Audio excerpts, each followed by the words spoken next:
सुनो और सुनो, कल पिज्जा लेके आ जाना, बहुत मस्त होने वाला है। Hello my beautiful family, welcome back to my another blog. আগে বলো তো, বিনা পয়সায় চাকরি কে কে করো নিজেদের ঘরে? এই দেখো আমি বিনা পয়সায় চাকরি করছি আজকে। না না, এরকম কিছু না। অ্যাকচুয়ালি বরের শরীরটা খুবই ব্যথা করতেছিল আজকে সকাল থেকেই, কারণ কালকে দেখালাম না যে লাফালাফি করেছে গেল কালকে রাত্রেবেলা, আর ঘুমোতে ঘুমোতে লেট হয়েছে, তো সারা শরীর পেন করছে। তা আমি সেটাই একটু পেনটাকে রিলিফ করার জন্য একটু মালিশ করে দিচ্ছি। আর আজকে ও চলে যাবে ঘরে, মানে আমাদের ঘরে যেখানে আমরা থাকি, আর আমিও চলে যাব লঙ্কাতে। তো এদিকে আমি একবারে বিকালের থেকে আবার শ্যুট করছি, কারণ আজকে যেহেতু মার ঘরে লাস্ট ছিল, মানে মাসি শাশুড়িদের ঘরে, তো আমি ভাবলাম ওদের সাথে একটু টাইম স্পেন্ড করি। সবসময় মোবাইল নিয়ে ভালো লাগে না। আর এদিকে আমরা তো দেরি হয়ে গিয়েছিলো আমার। তো আমি 7টার সময় রেডি সেডি হয়ে বের হলাম, বড় দেওয়ার আমাকে দিয়ে আসবে শ্বশুরবাড়ি। আমি বরের সাথেই চলে যেতাম অ্যাকচুয়ালি, কিন্তু আমি কিছু জিনিস, দরকারি জিনিস, অর্ণবের বইপত্র, আরও আমার কিছু জিনিস আমি লঙ্কায়, মানে আমার শ্বশুরবাড়িতে থুয়ে আসছি। তার জন্য আমার আবার লঙ্কা রিটার্ন যাইতে লাগলো। তারপর আমি এখান থেকে জিনিসগুলো নিয়ে আমি কালকে আবার চলে যাব ঘরে। তো বর চলে গেছে, কারণ ওর তো অফিস অনেক দিন, এক সপ্তাহ মিস হয়ে গেছে, তো আর মিস করতে পারবে না। আজকের দিনটা সানডে ছিল, তো ও আজকে চলে গেছে, কালকে ও অফিস জয়েন করবে। আমারও যেতে হবে, কারণ অর্ণবের স্কুল অনেক দিন মিস হয়ে গেছে না, তো অর্ণবের স্কুলে যেতে হবে। তো এদিকে আমি এসে দেওয়ারের দোকানে ঢুকলাম। এটা হলো আমার সেকেন্ড দেওর, মানে না সেকেন্ড থার্ড দেওয়ারের দোকান। তো আমি যতটুকু পারি অল্প অল্প সব কিছু তোমাদেরকে দেখাচ্ছি। এটা হলো লঙ্কা স্টেশনের সামনে, এটা আমাদের একটা দোকান, মানে আমার দেওয়ারের দোকান। তো এখান থেকে ও অর্ণব ওর কাকাই দোকান থেকে চিপস টিপস নিল অনেকগুলো, আরও কিছু কিছু নিল। আমি এদিকে আসলাম ঘরের জন্য অল্প জিলাপি নিতে। এই দোকানটার দেখতে একটু নোংরা নোংরা, কিন্তু এখানে জিলাপিটা অনেকটাই টেস্টি। তো আমি, আমার বদ্দি ভাই জিলাপি খুব খেতে ভালোবাসে, তাই এখান থেকে নিলাম, নিয়ে ঘরের দিকে রওনা দিলাম। আর যেহেতু আমি মানে আসতে আমার অনেকটাই লেট হয়ে গেছে, 9:30 বাজে তখন, আর আমাকে দিয়ে আমার দেওর আবার ও নিজের বাড়িতে ফিরবে, মানে হোজাই যাবে। আর যেহেতু লঙ্কার থেকে হোজাই থেকে লঙ্কা মানে 1.5 ঘন্টা টাইম লাগে আসতে যাইতে। তো এটাই, তারপর ঘর পৌঁছলাম, পৌঁছে বড় দেওয়া চলে গেলো। এদিকে আমি বসেছিলাম অল্প রেস্ট করতে, জানতো বড়দি নাইটি উঠিয়ে আসতেছিল, ও হাসতেছিল, কেন কি ও ভাবেনি যে আমি ভিডিও করেছিলাম। তারপর দেখি এদিকে ছোটো জাল আর বড় জাল দুজনে মিলে রান্না করছে। আমি বললাম আমাকেও দাও কিছু করতে, বাট ওই যে দিল না। कुछ बोलो हिंदी में। क्या बोलूं? कुछ भी। कुछ बोलने के लायक नहीं है।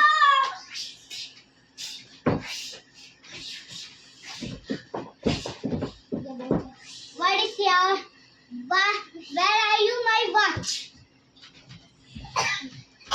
But where are you, my watch? I don't know.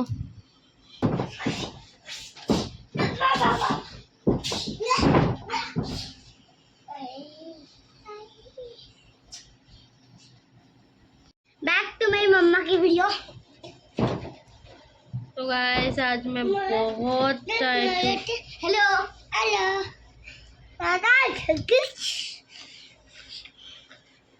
तो गाइस आज के लिए इतना ही, फिर मिलेंगे एक नई ब्लॉग के साथ। आज के लिए bye, good night. Bye, good night. अगर आप लोग तो आप हेलो गाइस, तो आपको मेरी मम्मा की वीडियो पसंद आती हो और तो एक लाइक और सब्सक्राइब जरूर करके जाना। सब्सक्राइब ऐसे नहीं जाना ना, वरना गोली मार कर डालूंगा। बोला आज के लिए इतना ही, कल मिलेंगे फिर एक नई ब्लॉग के साथ। कल मिलेंगे नई ब्लॉग के साथ। और सुनो, कल पिज्जा लेके आ जाना, बहुत मस्त होने वाला है। তো আগের দিন এসে দেখার মতন কিছু ছিল না বলে আমি আর ভিডিও শ্যুট করিনি। পরের দিন সকালে ঘুমের থেকে উঠেই চলে আসলাম ক্ষেতির সামনে, মানে বাইরের দিকে আসছিলাম ব্রাশ করতে, তো দেখলাম ওয়েদারটা এত সুন্দর ছিল, মানে সকাল 7টা বাজে তখন, তারপরেও এত সবুজ সবুজ, মানে এত হারাভারা হয়েছিল না, এত ভালো লাগতেছিল ওয়েদারটা। তার উপরে এই ক্ষেতিটা, ওফ, মানে দারুণ পরিবেশ। তারপর আমি ভাবলাম কেননা তোমাদেরকে একটু দেখাই ঘুরে ঘুরে আমাদের যে জায়গাগুলো যে আছে যেখানে বাবা ক্ষেতি করে। আর এই দেখো কুমড়ো, এখানে এটা নতুন ধরেছে, আর ওইদিকে ওই সাইডে আরও আছে, কিন্তু ওই সাইডে মানে যাইনি আমি, ওই সাইডে কাটা কাটা ভর্তি আরও মানে গোবর পড়ে আছে, তো আমি আর যাইনি। এই কুমড়োটা দেখো এত সুন্দর, মা বলতেছিল এই কুমড়োটাকে আজকে পারবে। তা আমি বললাম হ্যাঁ ভালোই হবে, তাহলে আমি ক্ষেতির একটা সবজি খেয়ে যেতে পারবো। তো বাবা বলছে আরে একটা কাজ করো, তুমি নিয়ে চলে যাও, মানে আমি আজকে চলে যাব না বাড়িতে। তো বাবা বললো আমি এগুলোও পেরে দিচ্ছি, আর ওইদিকেও আরও অনেক কটা সবজি আছে, ওগুলো আমি আনি তুলে, তুমি নিয়ে যেও। কিন্তু আমি এগুলো নিয়ে যাব কেমনে, আমি তো একলা যাব, আর আমার সঙ্গে 2টা ট্যাপনা আছে, মানে আমার 2 ছেলে। আর এই যে এই সাইডের জায়গাগুলো আমার 2 কাকা শ্বশুরের, এই সাইডে ছোটো কাকুর, ওই সাইডে বড় কাকুর আর কি, মেজো কাকুর। তো বাবা আমাকে যেহেতু বলতেছিল যে চলো ওই সাইডে একটু মানে ঘুরে নিয়ে আসি তোমাকে, অনেক কিছু সবজিও আছে ওই সাইডে দেখবে, আরও কিছু কিছু সবজি তুলে নিয়ে আসবে। তো আরেকটা কথা বললো আমার শ্বশুর, যে এখানে নাকি 1 পোয়া কাঁচা লঙ্কা তুললে 10 টাকা করে দেয় আর কি। তো এখানে বাইরের থেকে মানুষ এসে মানে এই যে পাড়ারই মানুষ এসে এখান থেকে কাঁচা লঙ্কাগুলো তুলে তুলে ওরা মানে বিক্রি করে বাইরে, তো বাবা দিয়ে দেয়। এত কাঁচা লঙ্কা করবে কি, মানে গাছ ভর্তি, একটা গাছে না এনে করো 100টার বেশি কাঁচা লঙ্কা। এই দেখতে পাচ্ছ তো, দেখাচ্ছি তোমাদেরকে, দেখো। তা আমি বললাম বাবা এখানে 1 পোয়া কাঁচা লঙ্কা তুললে 10 টাকা, আর আমাদের এখানে 1 পোয়া হয়তো, আমি ঠিক সঠিক জানি না, সবজি কিনি না, কিন্তু 1 পোয়া মোটামুটি 50 টাকা তো 60 টাকা হবেই আমাদের এখানে। তো কেন কি আমি সবজি কিনি না, তো অত জানি না দাম, বা আমি এই 100-200 গ্রাম এগুলো বুঝি না, পোয়া টোয়া সত্যি আমি বুঝি না। তো এই দেখো এই যে কাঁচা লঙ্কাগুলো যে পেকে গিয়েছে আধা আধা, তো বাবা বলতেছিল আর কি, মানে আমার শ্বশুর বললো যে এই পাকা লঙ্কাগুলো যদি আমি নিয়ে যাই আর ঘরে শুকাই, তারপর শুকনো লঙ্কার মতন ব্যবহার করি, এত মানে বাজারে যেটা কিনা শুকনো লঙ্কা ওটার থেকেও বলে সেই ঝাল হয়। তো আমি বললাম হ্যাঁ এইটা আমি করতে পারি, কেন কি শুকনো লঙ্কা আমি তো প্রায় বেটেই রান্না করি, গুঁড়ো লঙ্কাটা বেশি ইউজ করি না। তো আমি ভাবলাম এটা নিয়ে যাব, তো আমাকে মা তুলে দিবে একটু পরে। আমি তো তুলতে পারবো না, কেন কি এগুলা তোলারও মানে কায়দা আছে ডালের থেকে, কি আমি তো ভেবেছিলাম আমি টাকটুক করে মানে ছিঁড়ে ছিঁড়ে নিয়ে যাবো, কিন্তু বাবা বললো না তুমি পারবে না, তো মা পরে তুলে দিবে। তো দেখছো তো তোমাদেরকে দেখাচ্ছি, মানে ভিডিওতে দেখতে পারছো কিনা জানি না, আমি তো সামনে অবাক, এত কাঁচা লঙ্কা আমি তো প্রত্যেক সিজনেই দেখি, তারপরও বহুত ভালো লাগে আমার। মানে ক্ষেতির সবজি খাওয়াটা আলাদাই ব্যাপার থাকে। আর এই দেখো ভেন্ডি, আমি তো এই ভিডিও নাই করেও 2 মাস পরে আপলোড করলাম আজকে, মানে আমার শরীরটা খুবই খারাপ ছিল বলে আমি ভিডিওটা এডিট করতে পারিনি। কিন্তু আমি যে ওই টাইমে গিয়েছিলাম ভোটের টাইমে আর কি, তখনকার এপ্রিল মাস ছিল, তো এত বৈশাখ মাসের তখন নতুন নতুন সবজির সিজনই থাকে।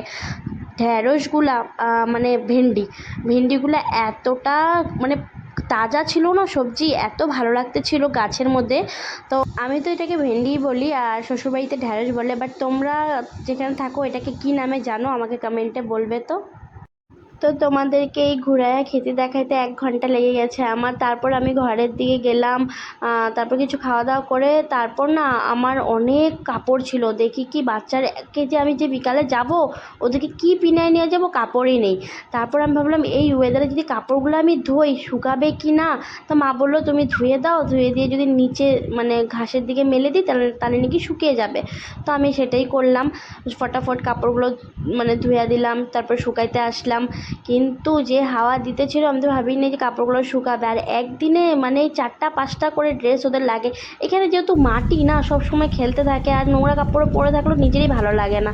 তো কাপড়গুলো শুকাতে আসলাম, তোমাদেরকে দেখাচ্ছি, দেখো দেখো আমি যখন শহরে থাকি আমার ঘরে থাকি তখন আমি কেমন থাকি, আর গ্রামে আসলে পুরো গ্রাম্য বউ হয়ে যাই। আর আমার বর সবসময় বলবে আমি যেখানে যাই সেখানে নাকি মিশতে পারি। তো এদিকে আমি কাপড়গুলো মেলে এসে দেখি মা কাঁঠাল কাটতেছে। মাকে কালকেই বলেছিলাম যে কাঁঠালের তরকারি খেতে খুব ইচ্ছে করছে, তো মা সকাল সকাল গাছের থেকে কাঁঠাল পেড়ে কাঁঠাল কাটা শুরু করে দিয়েছে।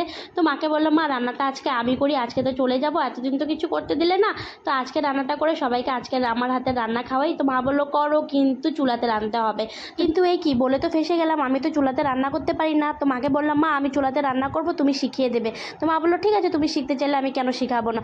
তো শাশুড়ি বউকে কীভাবে চুলাতে রান্না করা শেখাচ্ছে সেটা দেখতে হলে তোমাদের নেক্সট ব্লগে ওয়েট করতে হবে। নেক্সট ব্লগে দেখাবো মা আমাকে কীভাবে রান্না শেখালো চুলাতে। তো আজকের জন্য এতটুকুই রাখলাম। যদি আজকের ব্লগটা ভালো লাগে তাহলে অবশ্যই লাইক করে দিও। Tata, bye bye.